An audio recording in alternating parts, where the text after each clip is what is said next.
2 prix Nobel chez eux. Premier prix Nobel, Serge Aurier, joueur du PSG, et deuxième prix Nobel, Mamadou Doucouré, joueur et pote de Serge Aurier.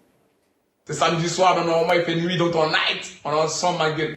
Voilà, c'est samedi soir, et on fait quoi le samedi soir quand on est un joueur du PSG ?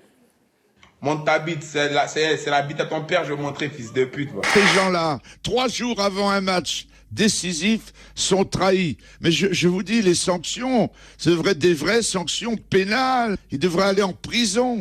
Ils étaient une centaine devant le commissariat de Bastia hier soir. Parmi eux, des émeutiers déterminés qui n'hésitent pas à lancer des cocktails Molotov sur les fonctionnaires de police. Cet homme est ensuite acclamé par la foule. En face, un policier prend feu. Vous allez brûler comme Bastia! Parmi les manifestants, des étudiants et des militants nationalistes venus soutenir les 8 supporters bastiais interpellés samedi à Reims et dont l'un d'eux a perdu l'usage d'un œil.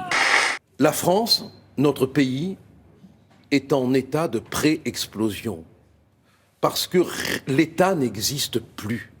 2 hôpitaux et une école touchés par des bombardements en Syrie. Des frappes aériennes ont été menées dans les villes syriennes d'Azaz et Hadiyeh. L'un des hôpitaux détruits était soutenu par l'ONG Médecins sans frontières. Selon les Nations Unies, au moins 50 personnes ont été tuées dans ces frappes. Des frappes attribuées à l'aviation russe, selon l'Observatoire syrien des droits de l'homme. Ces hôpitaux ne sont pas des hôpitaux de guerre, où l'on soigne des blessés de guerre, mais des hôpitaux où l'on soigne tout simplement des femmes qui accouchent, des bébés malades, des enfants malades. Et tous ces hôpitaux ont été signalés par les médecins syriens. Le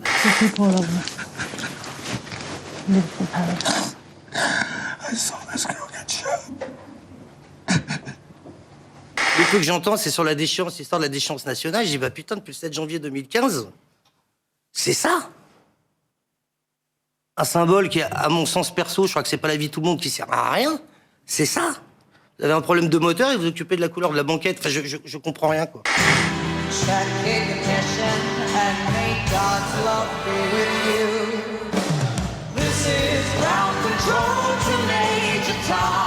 Il faut prévenir Lady Gaga que David Bowie est déjà mort et qu'elle n'a pas besoin de le massacrer. Bah, tu sais quoi, c'est exactement ce qu'a dit le fils de David Bowie, Duncan Jones. Il a déglingué la prestation de Lady Gaga.